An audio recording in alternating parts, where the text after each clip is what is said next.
양쪽에 두 부류의 사람이 있습니다. 그런데 두 부류의 사람 다 하나님을 믿는 사람들입니다.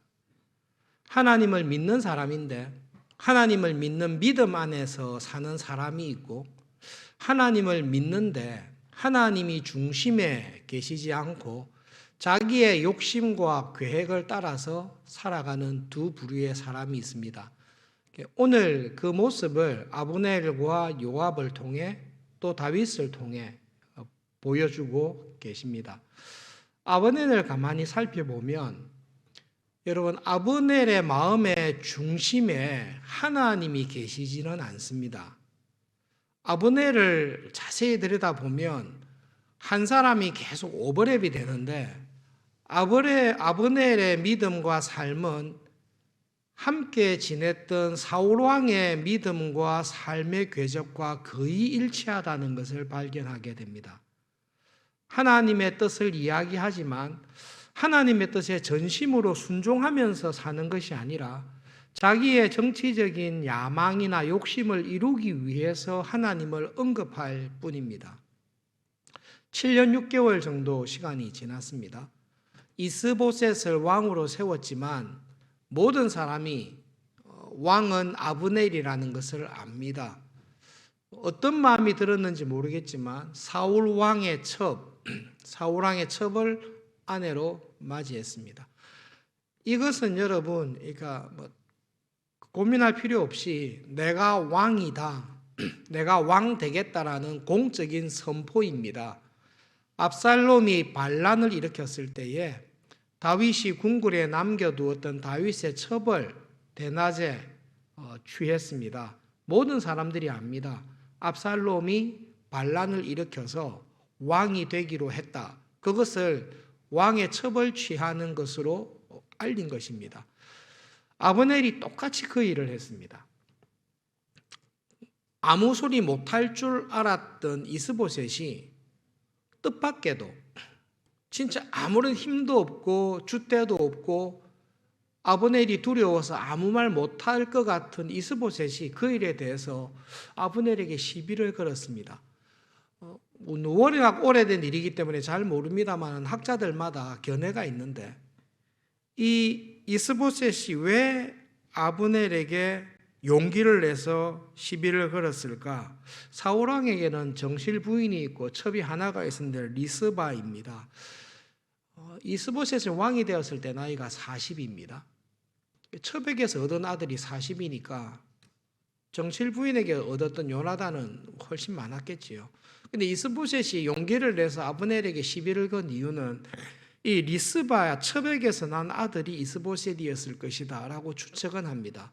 그냥 이런 거는 참고로만 하시면 됩니다. 어쨌든 이스보셋이 아무 말 안 해야 되는데 말하면 목숨이 위험한 지경인데도 왜 아버지의 첩을 건드립니까? 라고 했을 때에 그 이유 가운데 한 가지일 수 있습니다. 불화가 생긴 것입니다.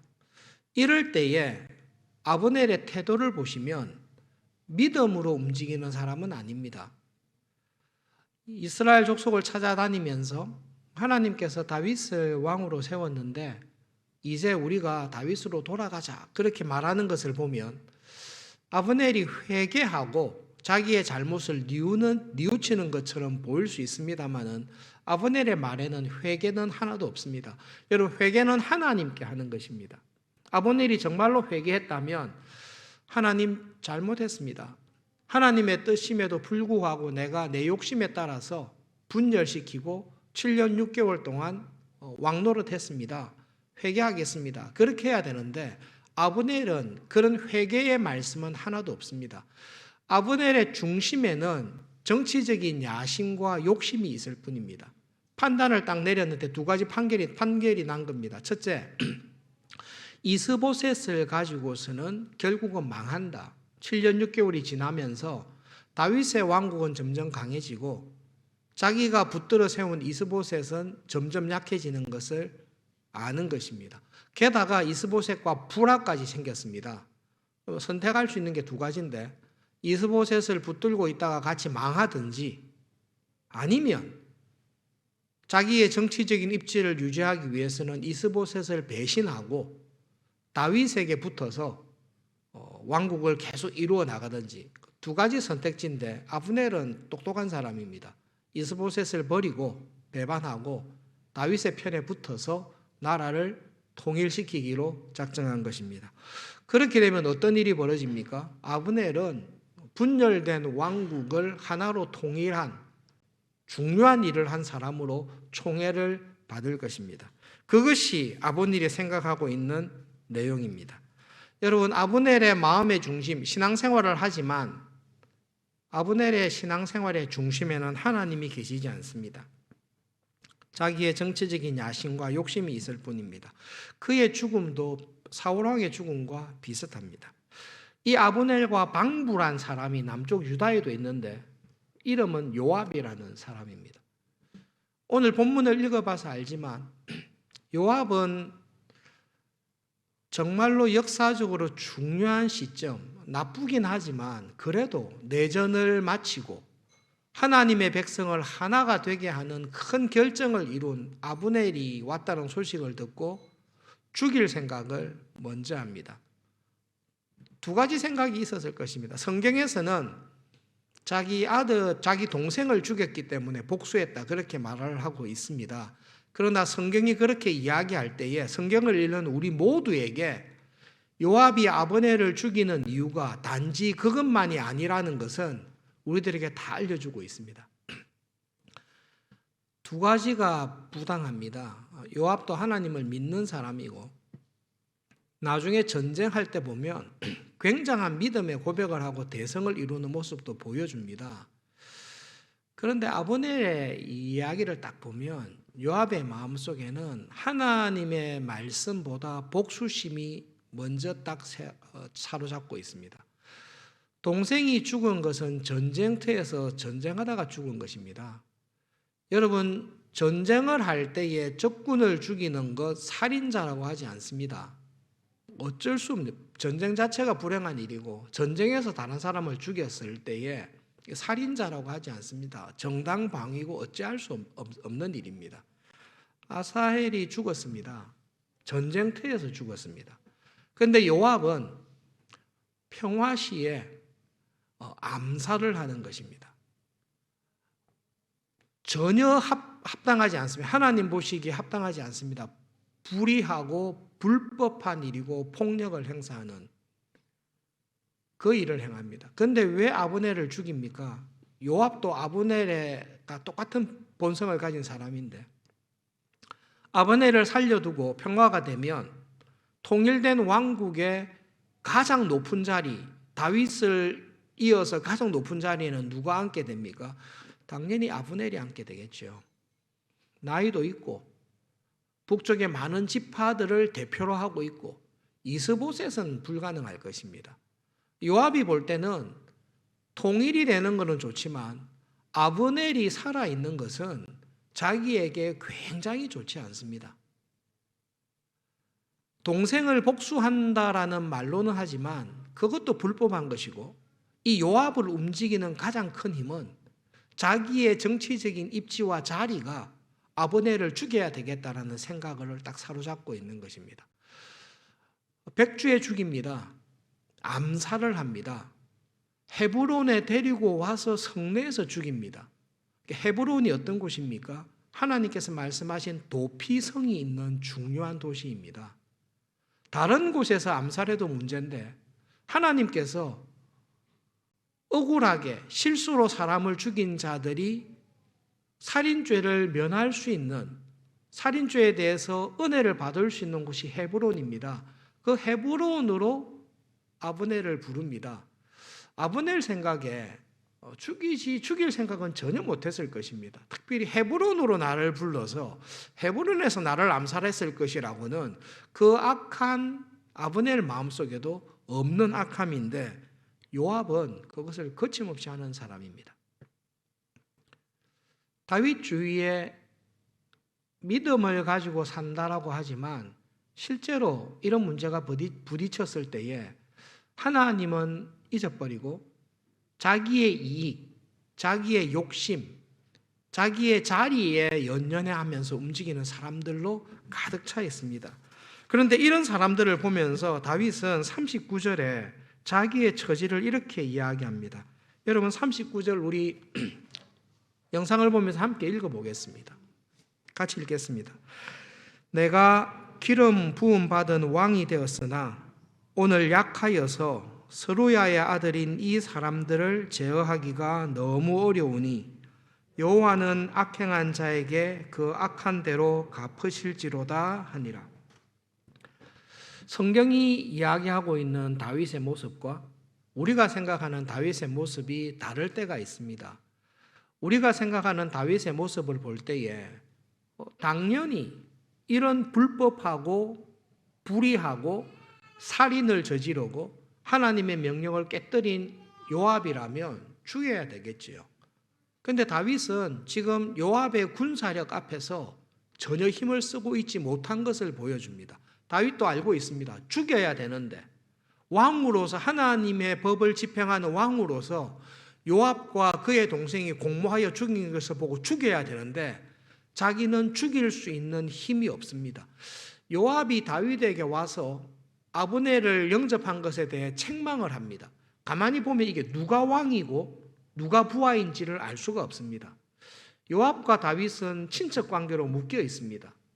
다윗의 나이 많은 누나의 아들들이 요압과 아비새와 아사엘입니다. 이런 관계 속에서 다윗이 어찌할 줄을 모르는 것입니다. 여러분, 골리앗과 싸워 이겼을 때의 믿음의 인물이면 이런 불법한 것을 잘 처리해야 될 것 같은데 여러분 그렇지 않습니다. 우리에게는 다 약함이 있습니다. 압살롬이 행한 행동을 볼 때에 전혀 다윗답게 행동하지 않습니다. 아무리 믿음이 좋은 신자라 할지라도 하나님 앞에서 인간적으로 연약함과 약함을 다 가지고 있습니다. 지금 다윗의 모습이 딱 그렇습니다. 7년 6개월 동안 나라를 좌지우지하는 사람은 아브넬입니다. 군사력을 가지고 자기 좋을 대로 행하는 사람은 요압입니다. 근데 다윗은 그 중간에서 이러지도 못하고 저러지도 못하고 그런 가운데서 세월이 흘러가고 있습니다. 그런데 놀라운 것은 모든 사람이 볼 때에 우리 시대의 주인공은 아브넬이다. 우리 가운데 실력자는 요압이다라고 하는데 그 실력자들이 자기의 욕심대로 행하고 있는데 그 모든 결과가 하나님께서 약속하신 것들을 이루는 쪽으로 가고 있다는 것을 보여줍니다. 다윗이 힘이 있어서 끌고 가지 않습니다. 다윗은 진짜 무력한 사람으로 마음은 원이로되 하지 못하는 가운데 있습니다. 그런데 이스보셋과 아브넬의 불화가 생기고 개인적인 복수심에 의해서 일들이 진행되면서 다윗을 이스라엘의 왕으로 삼는 일에 아무런 힘을 쓰지 못하고 있는 다윗이 그 하나님의 약속에 따라서 통일된 나라의 왕으로 진행되는 것을 보고 있는 것입니다. 여러분, 믿음으로 살아갈 때에 우리들에게도 이러한 일들을 많이 경험하게 됩니다. 이렇게 하면 안 되는데 하나님은 이렇게 말씀하셨지만 나는 그렇게 할 힘이 없을 때에 뒤돌아 놓고 보면 하나님의 뜻이 이루어지는 것을 발견할 때가 있습니다. 여러분, 시편 37편에 다윗이 하나님께 대한 신앙을 고백한 내용이 있습니다. 시편 37편은 개인적으로 참 은혜를 받았던 시편이라서 평소에도 그냥 절개하고 묵상하는 말씀입니다. 그런데 여러분, 오늘 하나님의 뜻을 이루기 위해서 힘을 쓰고 싶지만 힘쓸 수 없는 진짜 문자 그대로 무력하고 힘이 없는 다윗, 자기 소견에 자기 욕심에 따라서 모든 일을 행하고 있는 그 사람. 그러나 결국 하나님께서는 은혜를 하나님을 의지하고 믿음으로 살아가는 자에게 복을 주신다라는 그 신앙의 고백을 37편에서 하고 있는데 37편에 있는 구절들을 함께 읽어보겠습니다. 네, 지금 이 사건을 배경으로 해서 다윗이 고백하는 것을 우리 함께 읽어보겠습니다. 자기 길이 형통하며 악한 꾀를 이루는 자 때문에 불평하지 말지어다. 여호와 앞에 잠잠하고 참고 기다리라. 온유한 자들은 땅을 차지하고 풍성한 화평으로 즐거워하리로다. 여호와를 바라고 그의 도를 지키라. 그리하면 내가 땅을 차지하게 하실 것이라. 악인이 끊어질 때에 내가 똑똑히 보리로다. 여러분 시편 37편에서 하고 있는 이 말씀의 주제를 예수님께서 산상수훈에서 온유한 자가 복이 있나니 온유한 자가 땅을 기업으로 차지할 것이다. 그렇게 말씀하신 내용이 이 시편 37편에 있는 말씀입니다. 자기 길이 형통합니다. 악한 꾀를 이루면서 형통하고 성공하면서 살아가는 사람이 있습니다. 아브넬이 그러하고 요압이 그러합니다.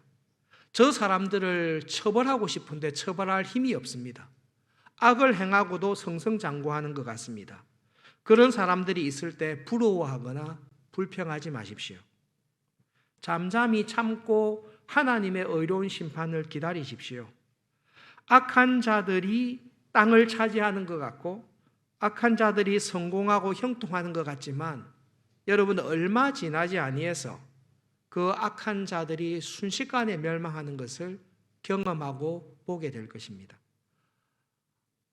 아무도 아브넬을 건드리지 못할 것 같았는데 아브넬과 똑같은 성향을 가진 요압에 의해서 그 아브넬의 인생이 한순간에 끝이 나는 것을 보게 됩니다. 요압은 다윗 생전에 아무도 건드리는 사람이 없었구나. 아무도 건드리지 못합니다.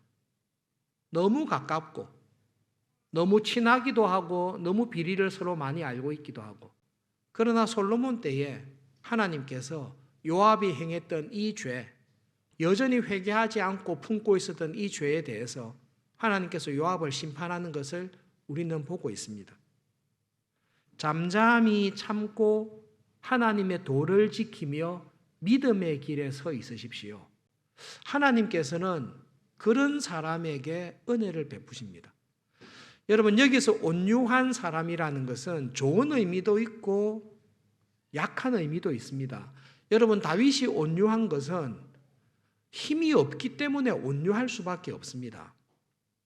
예수님께서 온유하신 것은 12군단이 되는 천사들을 불러오실 수 있지만 온유하십니다.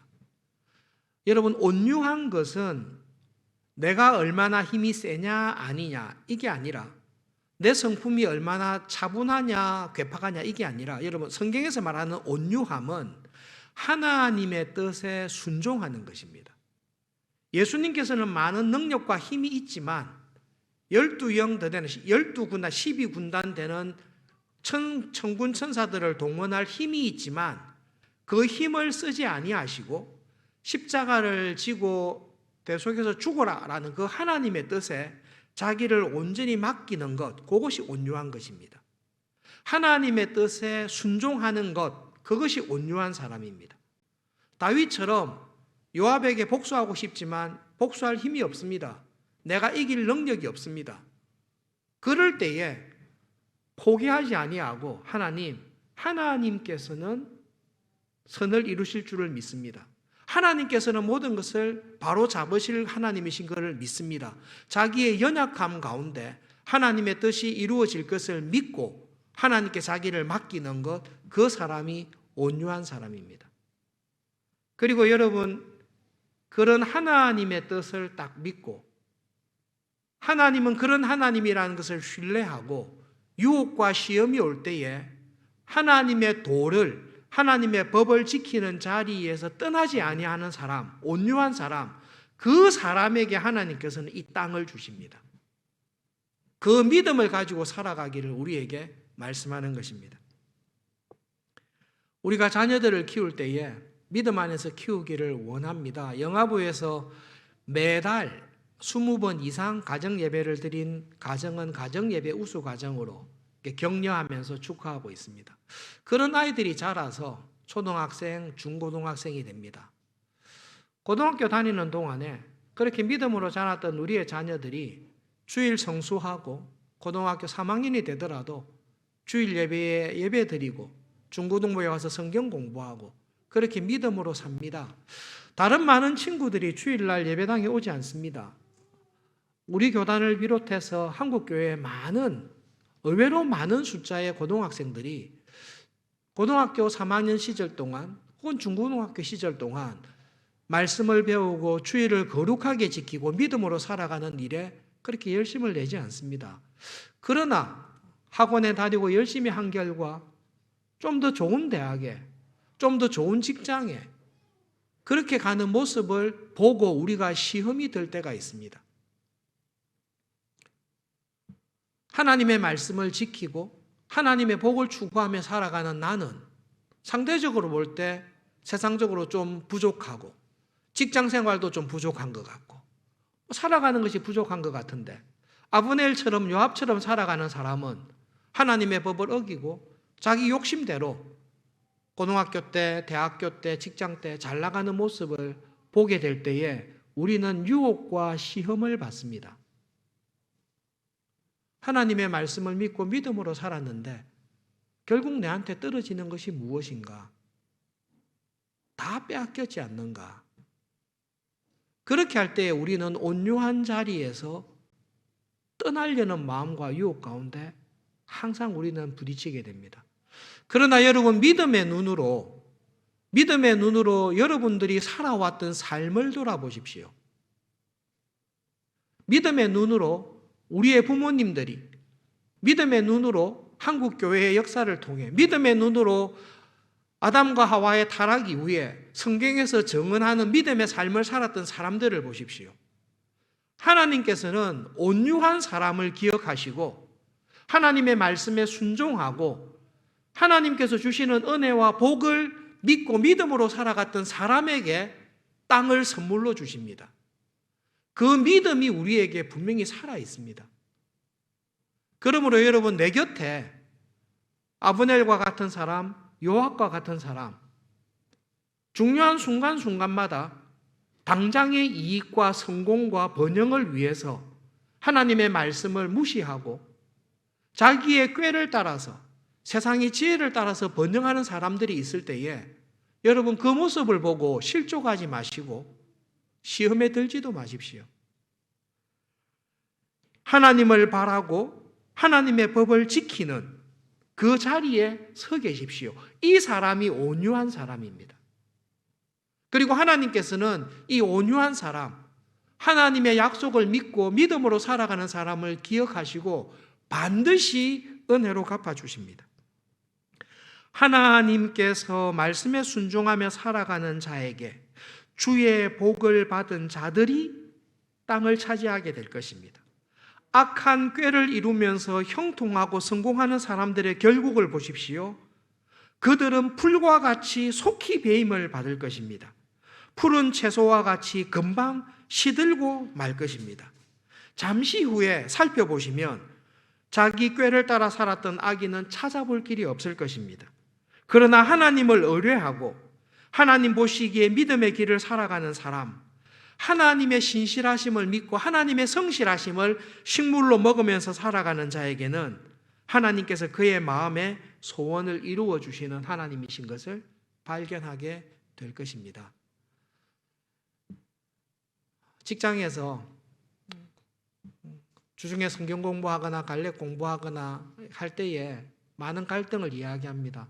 목사님, 이 상사가 새로운 직장의 부장이 이 동료가 정말로 악합니다. 모든 사람이 비난받을 정도로 악합니다. 그 악함을 우리에게 다 쏟아내는데 하나님을 믿는 신자의 입장에서 칼을 뺄 수도 없고 인간적인 방법으로 해결할 수도 없고 이 상황 속에서 어떻게 해야 됩니까? 라는 일을 실제로 많이 접합니다.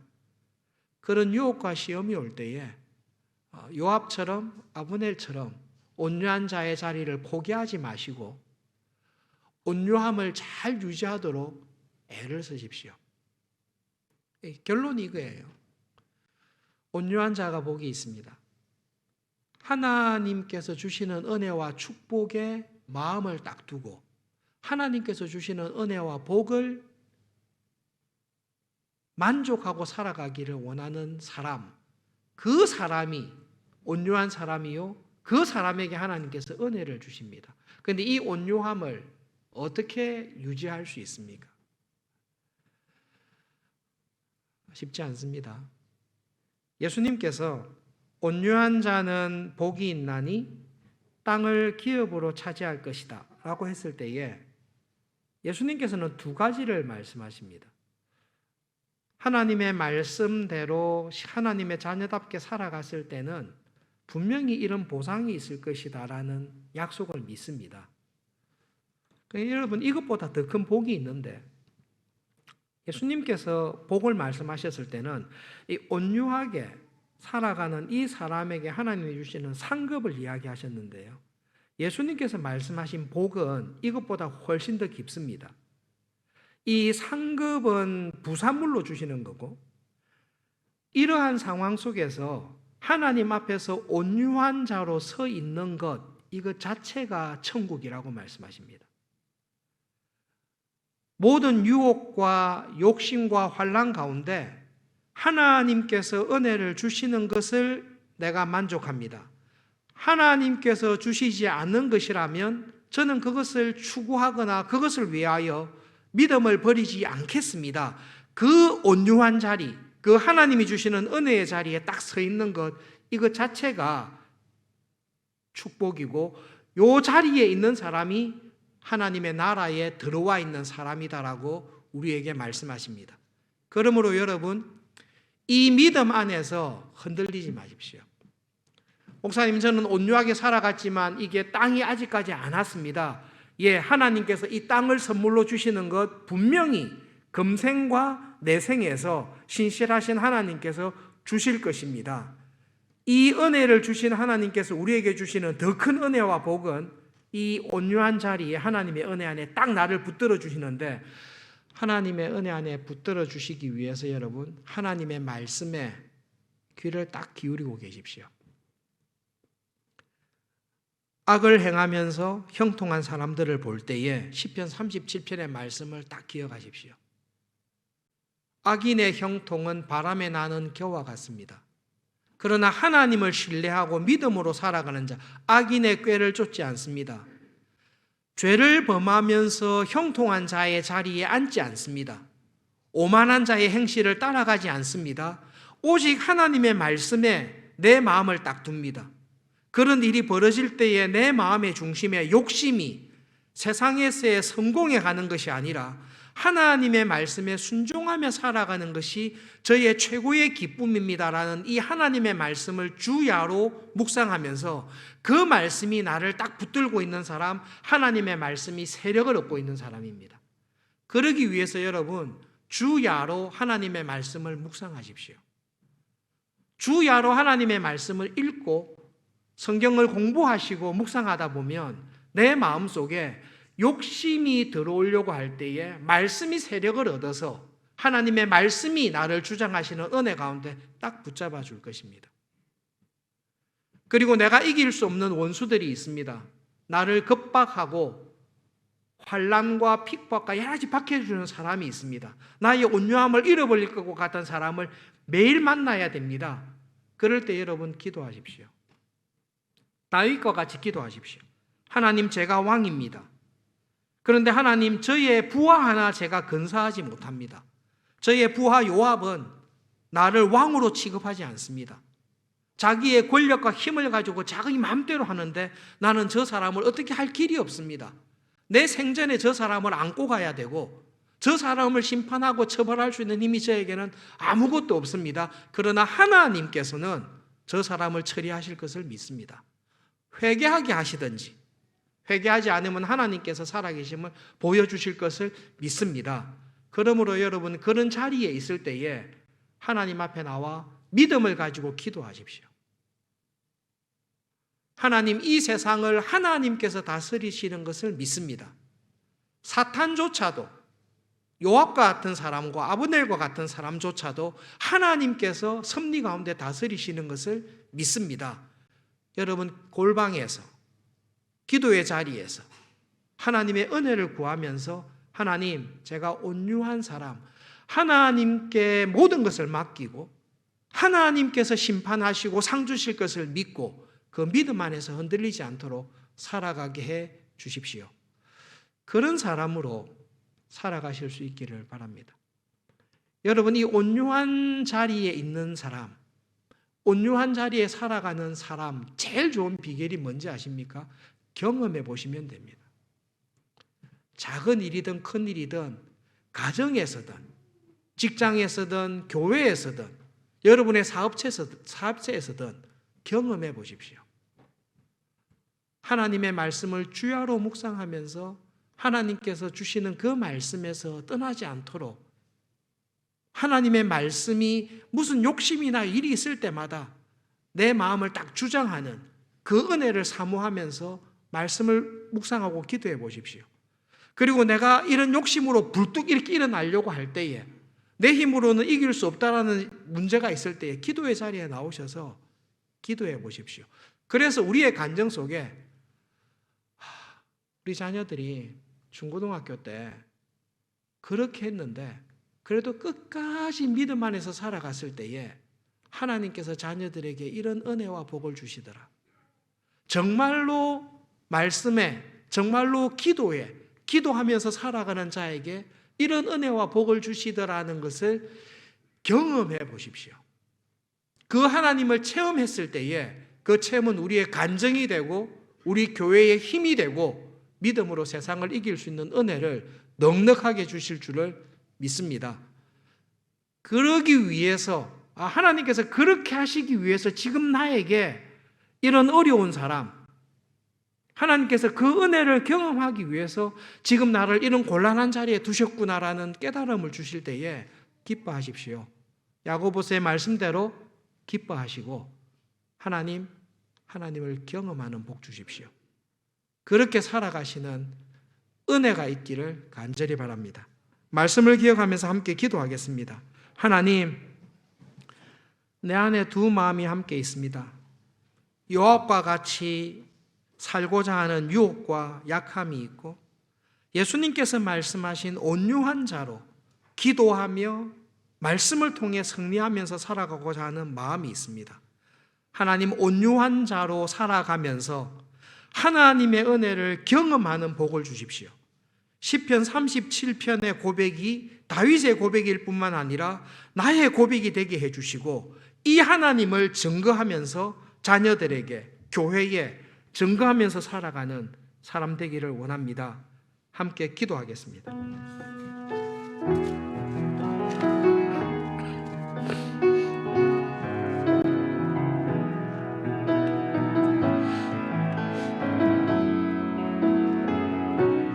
하나님, 세상의 눈으로 볼 때에는 아브넬과 같은 사람, 요압과 같은 사람, 자기 욕심을 따라 거침없이 행하는 사람이 모든 좋은 자리와 성공과 번영을 차지하는 것처럼 보입니다. 그러나 하나님, 정말로 믿음의 눈으로 이 세상을 바라볼 때에 여전히 이 세상을 통치하시고 여전히 이 세상을 주장하시는 분은 하나님이신 것을 우리가 너무 쉽게 발견할 수 있습니다. 하나님, 저희들에게 믿음의 눈을 열어주십시오. 하나님의 신실하심과 하나님의 은혜와 능력을 바라보는 믿음의 눈을 주십시오. 한때 형통해 보이지만, 한때 먼저 성공한 것처럼 보이지만 하나님, 불법을 행하며 자기 욕심으로 행하는 자는 바람에 날리는 겨와 같다는 것을 저희들로 하여금 보게 해주십시오. 하나님 앞에서 참고 기다리며 하나님을 믿으며 선을 행하며 살아가는 온유한 자로 살아가는 복을 주시옵소서. 예배당을 나서면 온 세상이 우리들을 향해 소리를 지릅니다. 세상에서 성공하기 위해서는 이렇게 해야 된다라고 유혹하며 우리에게 도전합니다. 그러나 하나님, 예배 자리에 나와 하나님의 말씀을 들을 때에 하나님께서 세상을 주관하시고 악한 사람들조차, 사탄조차도 하나님의 섭리를 이루는 일에 쓰임 받을 수밖에 없다라는 것을 말씀을 통해 믿고 감사합니다. 하나님, 하나님의 신실하심과 하나님의 은혜를 기억하며 그 하나님의 말씀을 지키는 온유한 자로 살아가는 은혜를 저희들에게 더하여 주십시오. 하나님 아버지, 직장에서, 일터에서, 가정에서, 교회에서, 우리 삶의 모든 곳에서 믿음의 눈을 열어주셔서 하나님께서 모든 것을 섭리하시고 여호와 이레의 은혜로 감찰하시고 하나님의 신실하심에 따라 온유한 자에게, 믿음으로 살아가는 자에게 복 주시는 것을 경험하며 그 은혜와 복을 간절히 구하며 기도하며 체험하면서 살아가기를 소원합니다. 하나님, 믿음으로 살았던 사람들에게 주셨던 이 하나님의 은혜를 우리가 서 있는 삶의 자리에서 담대하게 주장하며 간구하며 기도하면서 우리도 경험하면서 살아가는 그런 교회가 되도록 하나님 붙잡아 주십시오. 예수님의 이름으로 기도합니다. 아멘.